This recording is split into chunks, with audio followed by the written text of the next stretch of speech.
Welcome back to our channel. और आज हम लेकर आ रहे हैं आपके लिए एक और नया क्वेश्चन, नई प्रॉब्लम। देखते हैं क्या है प्रॉब्लम, क्या कह रहा है क्वेश्चन के अंदर। इस क्वेश्चन में वो कह रहा है the following annual charge are incurred in respect of a machine. एक मशीन से रिलेटेड कुछ इंफॉर्मेशन है which the manual labour is almost nil, यानी कि जो मैनुअल लेबर है वो नहीं है आपकी। मैनुअल लेबर का मतलब कि लेबर नहीं है, केवल मशीन है और मशीन से ही लेबर काम कर रही है।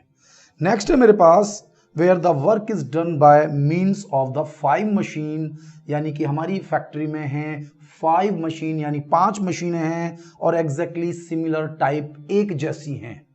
यानी 5 मशीनें हैं एक जैसी और एक ही जैसे स्पेसिफिकेशन की। तो सबसे पहली पॉइंट की खास बात मुझे मिल गई कि 5 मशीन, यानी कि अगर कोई भी एक्सपेंसेस अगर आप मुझे पूरी शॉप का देंगे, 5 मशीनों का देंगे, तो मैं उसको इजीली 5 मशीनों में इक्वल डिवाइड कर दूंगा। आप समझ गए ना कि जब 5 मशीन एक जैसी हैं, वो हर तरीके से एक जैसी हैं, तो सॉल्व करना इजी हो गया। तो ये पॉइंट तो मेरे लिए मिल गया मुझे बिल्कुल इजी। तो क्वेश्चन में हमारे पास जब हम एमएचआर को सॉल्व करते हैं तो 2 तरह के खर्चे, एक स्टैंडिंग और एक मशीन। मैंने आपसे कहा था 3 खर्चे, यानी डेप्रिसिएशन, रिपेयर, मेंटेनेंस और पावर। ये 3 नीचे लेने हैं, बाकी सभी मुझे ऊपर लेने हैं। तो जैसे जैसे मुझे खर्चा मिलता जाएगा मैं लिखता जाऊंगा। दूसरा जो एक स्पेसिफिक है इस क्वेश्चन के अंदर, वो ये है कि इस क्वेश्चन के अंदर मुझे वर्किंग आवर्स नहीं दिए हुए हैं, वर्किंग आवर्स नहीं दिए हुए हैं, और इन्हीं वर्किंग आवर्स को मैं कैलकुलेट करूंगा। कैलकुलेट करना आपको सिखाऊंगा कि किस तरीके से हम इसे कैलकुलेट कर सकते हैं, और फिर एक और इलस्ट्रेशन के थ्रू, फिर एक और एग्जांपल के थ्रू, एक और क्वेश्चन के थ्रू मैं आपको और टेक्निक बताऊंगा किस तरह से आइडियल टाइम, किस तरह से सेटिंग अप टाइम में डिस्टर्बेंस होता है। तो इस क्वेश्चन को कंटिन्यू करते हैं। इन्होंने दिया है रेंट एंड रेट्स। किस चीज का रेंट एंड रेट्स है?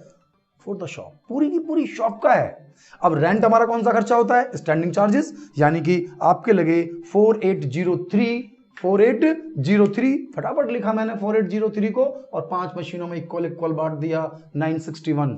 हो गया एक ही बार में क्लियर, पहले से बता रखा था उसने मुझे। डेप्रिसिएशन, अब ध्यान देना, depreciation of each machine, her machine का अलग अलग है, तो अलग अलग है तो सीधा सीधा डेप्रिसिएशन मैं नीचे अपने ले आऊंगा, डेप्रिसिएशन 500 रुपए। ठीक है, अब नेक्स्ट हम चलते हैं रिपेयर एंड मेंटेनेंस। फिर वही बात कह रहा है, repair and maintenance of 5 machine. फिर मेरे लिए क्वेश्चन बिल्कुल इजी है कि भाई 5 मशीनों का दिया हुआ है, 5 से डिवाइड कर दीजिए, यानी कि रिपेयर एंड मेंटेनेंस मुझे दिया हुआ है 3750, नहीं 1000 रुपीज का है, इसको डिवाइड कर दीजिए आप 5 से डिवाइड कर दिया 200। नेक्स्ट पढ़ते हैं क्वेश्चन में क्या कह रहा है वो, पावर। देखिए ध्यान से बता दूं मैं आपको कि जर्नली एमएचआर के क्वेश्चन में यदि आपको आवर्स नहीं दिए हुए हैं, घंटों की प्रॉब्लम है, वर्किंग आवर्स नहीं दिए हुए हैं, तो वो हमेशा पावर से मिलते हैं जर्नली। इस बार भी पावर में छुपे हुए हैं। देखिए कैसे, क्या कह रहा है वो, पावर कह रहा है एज पर मीटर, मीटर के अकॉर्डिंग कुल बिल 3750 रुपए का आया है। कितने का बिल है? 3750 रुपए का है 5 मशीन के लिए। चाहो तो आप अलग अलग मशीन के लिए डिवाइड कर लें कि भाई 3750 डिवाइड बाय 5, तो एक मशीन का आ जाएगा हमारा, और फिर एक मशीन से सॉल्व कर लेंगे। नहीं तो ये पूरे 5 मशीनों का है 3750 रुपए, और 1 रुपए में हमारे पास कवर होती हैं 16 यूनिट। 1 रुपए में कितनी यूनिट है? 16। कंफ्यूज मत होना, 16 रुपए की 1 यूनिट नहीं है यहां पर, यहां 1 रुपए में आपको मिल रही है 16 यूनिट। तो 16 यूनिट आपको मिल रही हैं, ठीक है। तो 3750 रुपए में आपको कितनी यूनिट मिलेंगी? सबसे पहले आप यूनिट चेक कर लीजिए। तो 3750 डिवाइडेड बाय 16, यानी कि कुल मिलाकर 60,000 यूनिट आपने कंज्यूम की होंगी टोटल फैक्ट्री में। कितनी यूनिट कंज्यूम की? कि भाई 3750 रुपए का आपने बिल दिया, और हर रुपीज में ध्यान देना 16 रुपए की 1 यूनिट नहीं है, क्वेश्चन बदल जाएगा। वो कह रहा है 1 रुपए में 16 यूनिट, तो 3750 रुपए में कितनी यूनिट? 60,000 यूनिट, यानी कि टोटल 60,000 यूनिट। घंटे नहीं आए अभी, आवर्स नहीं निकल कर आए, कभी आप आवर्स समझ रहे हैं, ये निकल कर आए मेरे पास 60,000 यूनिट मैंने कंज्यूम किए हैं पूरे साल में। आगे बढ़ते हैं क्वेश्चन में। Electricity charges for the light in the shop, electric charges हैं कितने हैं शॉप में? 540। सिस्टम वही है, 5 से डिवाइड कर दूंगा, 540 डिवाइडेड बाय 5, और मेरा आ गया 108 रुपए, इलेक्ट्रिक चार्जेस आ गया। नेक्स्ट दिया हुआ है अटेंडेंट। ध्यान देना, जिस पॉइंट के रहे हैं सारी अमाउंट्स लिखता हुआ चला जा रहा हूं। डिवाइड करने का कंसेप्ट मैं तब लूंगा जब मेरे आवर्स कैलकुलेट हो जाएंगे। अटेंडेंस, अब अटेंडेंस की सैलरी तो ऊपर ही आएगी, वो कह रहा 2 अटेंडेंट्स लगा रखे हैं, पांचों की पांचों मशीन पर आइए अटेंडेंट के लिए। तो अटेंडेंट के लिए सैलरी, यानी कि हमने लगाए हुए हैं 2 अटेंडेंट और हर एक की सैलरी है 60 रुपए। ध्यान से पढ़ना क्वेश्चन को कि mechanic and they each paid 60, यानी कि 2 लगे हुए हैं, हर एक को देंगे हम 60 रुपए महीना। और मेरे पास जो कैलकुलेशन है वो सब ईयर्स में है, पूरा क्वेश्चन ईयर्स में है, तो मल्टीप्लाई कर दी मैंने 12 की, पूरे साल का आ गया। लेकिन मुझे एक मशीन का चाहिए, इसलिए 5 से डिवाइड कर दिया। देखिए इस क्वेश्चन में खास बात क्या है, सब कुछ इजी है। क्यों इजी है? 5 मशीनें एक जैसी हैं, तो डिवाइड करने का जो कंसेप्ट है वो बहुत इजी है कि 5 मशीनों का है, 5 से डिवाइड कर दिया, सीधा सीधा मेरे पास आ गया 288। आ गया एक ही बार में। नेक्स्ट पढ़िए सुपरविजन। सुपरविजन के लिए वो कह रहा है 5 मशीन्स में देयर इज 1 सुपरवाइजर, एक सुपरवाइजर है जिसको हम देते हैं 250 रुपए महीना, यानी उसकी सैलरी है 250 रुपए महीना। तो एक साल की कितनी हुई? 250 इंटू 12, और 5 मशीनें हैं तो हर एक में बराबर बराबर हो गया 600 रुपए। हो गया क्लियर कि भाई एक सुपरवाइजर है, 250 रुपए हम उसको दे रहे हैं, तो एक महीने के तो 12 महीने कितने दिए, और वो 5 मशीनें देखेगा तो एक के लिए कितना खर्चा हमारा हो रहा है। इसके बाद है सन्ड्री सप्लाईज। तो sundry supplies such as lubricant, jute, cotton, waste, इस तरह का जो खर्चा है वो पूरी शॉप का है। पूरी शॉप यानी 5 मशीन, फिर डिवाइड करिए 5 से, 494, 5 से डिवाइड कर दिया, तो 5 से डिवाइड करेंगे तो ये आएगा 98.8। अब यहां पर हमें डिवाइड करना है उसके बाद, तो पॉइंट्स को मैंने थोड़ा अप्रोक्स कर लिया है 99, ये मेरा एक तरह से अप्रोक्स वैल्यू है। ठीक है, तो अप्रोक्स वैल्यू ले ली मैंने। नेक्स्ट चलते हैं। नेक्स्ट में वो कह रहा है मुझसे हायर परचेज इंस्टॉलमेंट। बेसिकली मैं आपको बता दूं कि हमारी कॉस्टिंग में हम जो फाइनेंशियल नेचर के एक्सपेंसेस हैं उन्हें इंक्लूड नहीं करते। फाइनेंशियल नेचर के एक्सपेंसेस को हम इंक्लूड नहीं करते, और जो हायर परचेज की जो इंस्टॉलमेंट है तो उसको तो इंक्लूड करने का सवाल ही नहीं उठता, क्योंकि हम उस मशीन का डेप्रिसिएशन ऑलरेडी चार्ज कर रहे हैं। लेकिन अब पॉइंट कई बार बनता है उसके इंटरेस्ट का, तो उसके इंटरेस्ट पर अलग अलग लोग जो अलग अलग कॉस्टिंग से जुड़े हुए लोग हैं, डिफरेंट राइटर इसको डिफरेंट वे में कवर करते हैं। कुछ लोग कहते हैं कि इंटरेस्ट जो है हायर परचेज पर आप पे कर रहे हैं, it is the part of cost, और कुछ लोग बिल्कुल मना करते हैं। तो ये आपकी अपनी पर्सनली, यानी जब आप क्वेश्चन एग्जाम में सॉल्व कर रहे हैं तो ये आपको अपना पर्सनल मेंटेन करना है कि आप उसे इंक्लूड कर रहे हैं या नहीं कर रहे हैं। आप नीचे नोट दे दीजिए, मैंने इंक्लूड कर दिया है। इन्होंने कहा है कि हायर परचेज की इंस्टॉलमेंट 1200 रुपए की है। मैंने आपसे कहा मुझे इंस्टॉलमेंट से तो कोई मतलब ही नहीं है, ब्याज है 300 रुपए का। आप चाहें तो पूरा ही छोड़ दीजिए, लेकिन 300 रुपए का ब्याज है पूरी की पूरी फैक्ट्री का। तो 300 रुपए में हम देख रहे हैं 5 मशीन, तो एक मशीन के हो गए 60 रुपए। ठीक है, तो आपकी मर्जी है इसे लें या ना लें। नहीं लेंगे तो आंसर डिफरेंट आएगा, लेंगे तो आंसर डिफरेंट आएगा, लेकिन क्वेश्चन दोनों एंगल्स में ठीक होता है। तो जनरली पॉइंट्स तो सारे कवर हो गए, लेकिन अभी तक मेरे मशीन आर निकल कर नहीं आए हैं, क्योंकि लास्ट में वो मुझसे कहता है कि the machine used 10 unit of power per day. 10 unit हर घंटे में कवर कर रही है। 10 यूनिट हर घंटे में कवर करती है, यानी एक घंटे में 10 यूनिट। तो मेरे पास है 60,000 यूनिट, और एक घंटे में 10 यूनिट, तो 10 से डिवाइड कर दूं तो मेरे पास निकल जाएंगे कि पूरे साल में कुल कितने घंटे चली हैं सारी मशीन। एक मशीन नहीं, यहां गलत मत कर देना, एक मशीन नहीं, सारी की सारी मशीन, क्योंकि ये जो मेरे पास यूनिट्स हैं ये सारी की सारी मशीन के हैं। तो अब आपके पास 2 तरीके से बताए मैंने कि भाई 60,000 को या तो 5 से डिवाइड कर दो तो पर मशीन की यूनिट्स आ गई, या फिर 60,000 डिवाइडेड बाय 10 कर दो तो आपके पास क्या आ गई, 60,000 divided by 5, sorry divided by 10, तो आपके पास घंटे आ गए 6,000 घंटे, लेकिन पूरी की पूरी फैक्ट्री के। तो 6,000 घंटे कितनी मशीन्स के हैं, 5, तो एक मशीन के कितने हो गए, 1200 घंटे हो गए आपके एक मशीन के। तो चाहे आप ऐसे निकालें चाहे आप ऐसे निकालें, मर्जी आपकी है कि पहले 5 मशीन से डिवाइड कर दें, एक मशीन की यूनिट्स आ गई, फिर उसको यूनिट से डिवाइड कर दें तो एक मशीन के घंटे आ गए, लेकिन निकालने हैं आपको एक ही मशीन के। और अगर आपने यहां थोड़ी सी मिस्टेक कर दी तो क्वेश्चन सारा का सारा हमारा गलत हो जाएगा, क्योंकि पूरा क्वेश्चन हमारा वर्किंग आवर्स पर ही बेस्ड है। तो यहां पर जो दो चीजें हमें लिखनी थी, जैसे बेस पीरियड हमारा था 1 ईयर और आवर्स हो गए 1200। खास बात यह है कि कोई आइडियल टाइम नहीं है, कोई सेटिंग अप टाइम नहीं है, सीधा सीधा क्वेश्चन है। इसके बाद में एक और क्वेश्चंस लूंगा जिसके थ्रू मैं आपको सेटिंग अप टाइम को, आइडियल टाइम को थोड़ा सा और कवर करके देखेंगे, सो दैट कि हम अच्छी तरह समझ पाए। तो मेरे पास 1200 घंटे हो गए, यानी कि यहां पर जो मेरे पास स्टैंडिंग चार्जेस थे 2116 रुपए, जो हमारा अभी टोटल आया, आप ढंग से देख सकते हैं, इसका पूरा टोटल किया तो 2116 रुपए है। तो 2116 रुपए को अगर आप 1200 घंटे से डिवाइड कर देते हैं तो आपका आंसर आ जाएगा 1.76 पर आवर, यानी एक घंटे के स्टैंडिंग चार्जेस। भाई पूरे के पूरे साल भर के हो गए ना, अब एक साल में 1200 घंटे, तो एक घंटे का कितना 1.76। अब इसी तरह से बाकी चीजों का निकाल लें, जैसे डेप्रिसिएशन 500 रुपए था, 1200 घंटे से डिवाइड करा तो 0.42। इसी तरह से हमने दूसरी ली थी रिपेयर एंड मेंटेनेंस, जो कि मैंने कहा था 1000 रुपए थी 5 मशीनों के लिए, तो 200 रुपए, और फिर 200 रुपए को 1200 से डिवाइड किया तो 0.17, एक घंटे का निकालना है ना मुझे। ऐसी पावर वो कह रहा था कि 1 रुपए में 16 यूनिट, 1 रुपए में 16 यूनिट, और 1 घंटे में कंज्यूम हो रही है 10 यूनिट। तो बताइए कितने पैसे, तो ये हमारे पावर आ गए।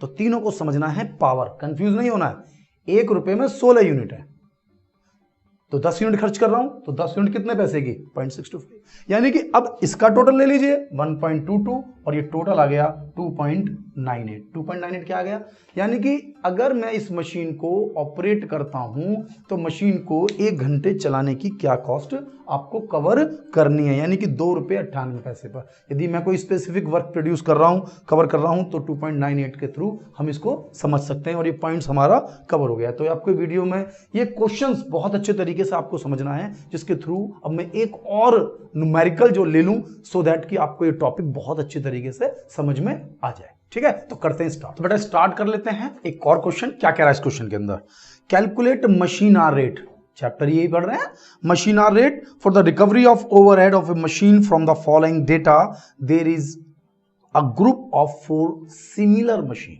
यानी कि दोनों के दोनों क्वेश्चन जो मैंने पहले कराया और जो ये करा रहा हूं, दोनों को मैंने एक सिमिलर लिया, यानी कि एक एक पॉइंट को कवर करने की कोशिश कर रहा हूं। तो एक पॉइंट उसमें टेक्निकल लिया, एक पॉइंट इसमें टेक्निकल ले रहे हैं।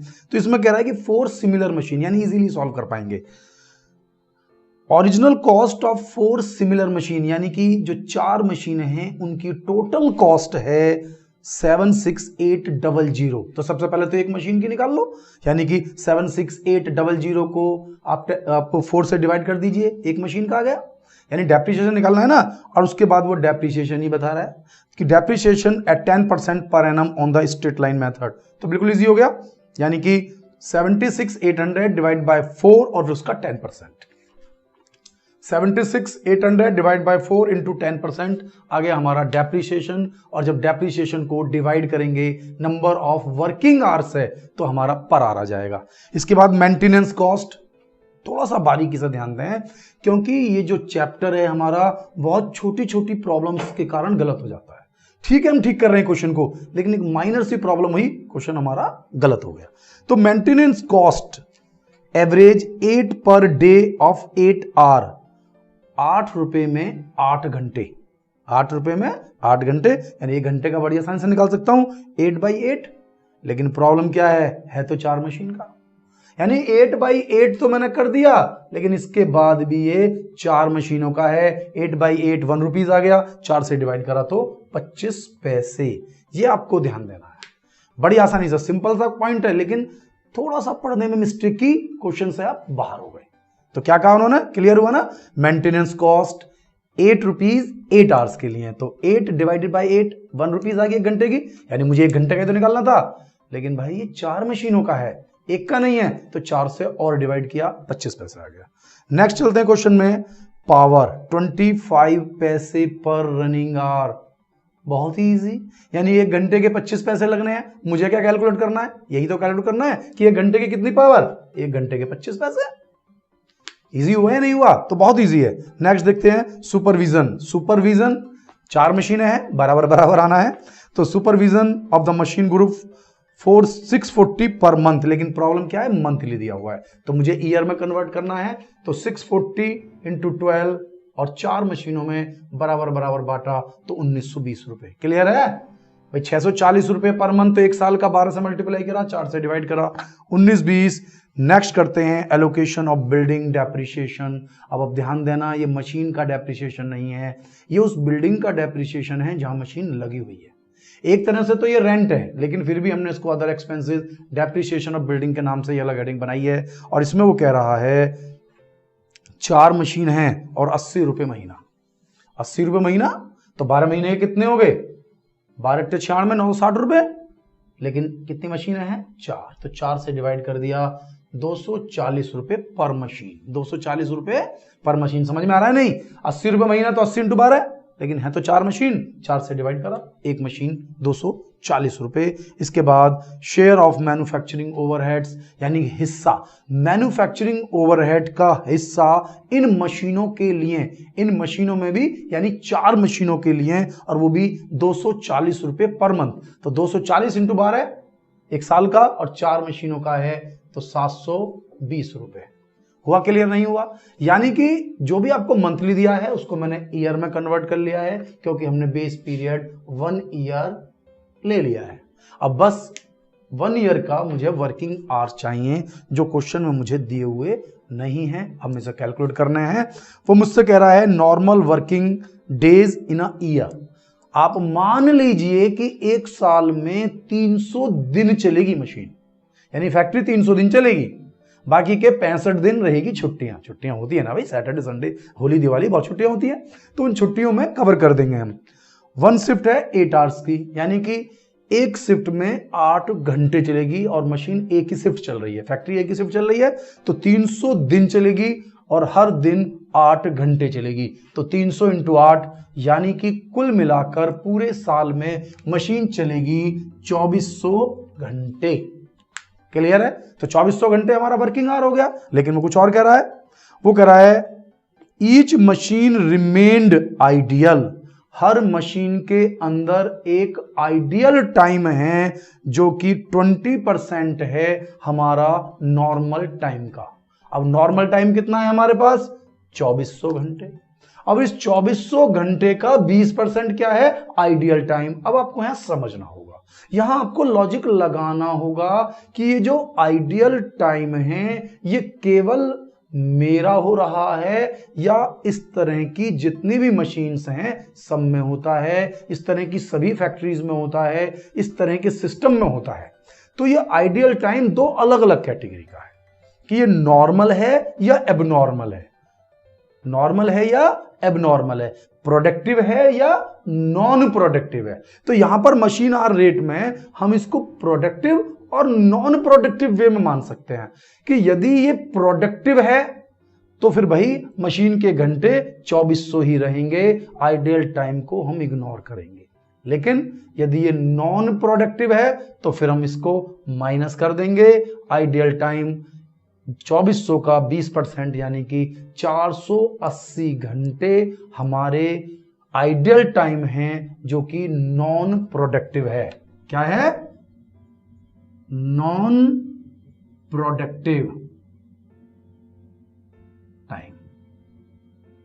तो नॉन प्रोडक्टिव टाइम यानी 480 घंटे घटा दिए, यानी कि अब हमारे वर्किंग आवर्स 1920 माने जाएंगे, ना कि 2400। और अगर प्रोडक्टिव होता तो 2400 मानते, आंसर बदल जाते, सारी स्टोरी बदल जाती, कॉस्ट ही बदल जाती। अब हमारी कॉस्ट आएगी ज्यादा, और जब पर आवर की कॉस्ट आती काफी कम। तो अब सब चीजों को, सब कॉस्ट को, यानी कि इन सब का टोटल लिया, हमारे पास आया 2880 रुपए, और 2880 को डिवाइड कर दिया है हमने 1920 घंटे से, यानी कि 1 रुपये 50 पैसे पर घंटे की कॉस्ट आ गई आपकी स्टैंडिंग कॉस्ट पर आवर। आ रही है ना? Standing cost per hour 1.50 per hour. इसके अलावा डेप्रीशिएशन मैंने आपको बताया था कि 76,800 रुपए की 4 मशीनें हैं, तो एक मशीन कितने की, उसका 10% डेप्रीशिएशन एक साल का, लेकिन निकालना तो 1 घंटे का है, तो इसलिए मैंने 1920 से डिवाइड करा, तो 1 रुपये पर घंटा, 1 रुपये पर घंटा।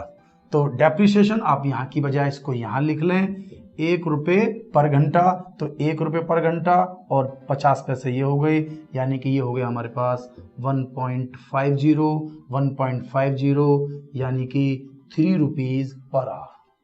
₹1.50 के तो स्टैंडिंग कॉस्ट पर यूनिट आ गई और ₹1.50 के हिसाब से हमारे पास आ गई वेरिएबल कॉस्ट पर यूनिट, यानी टोटल मिलाकर ₹3 पर घंटे का खर्चा इस मशीन पर आ रहा है। तो आई थिंक मुझे लगता है कि आपको टॉपिक समझ में आ गया होगा। अगर आपको ये वीडियो पसंद आ रही हो तो अपने दोस्तों के साथ शेयर करें, वीडियो को लाइक करें, सब चैनल को सब्सक्राइब करना ना भूलें और बेल आइकॉन प्रेस कर दें, जिससे कि आपको मेरी जो नई वीडियो हैं उनके नोटिफिकेशन लगातार मिलते रहें। थैंक यू, मिलता हूँ नेक्स्ट वीडियो में।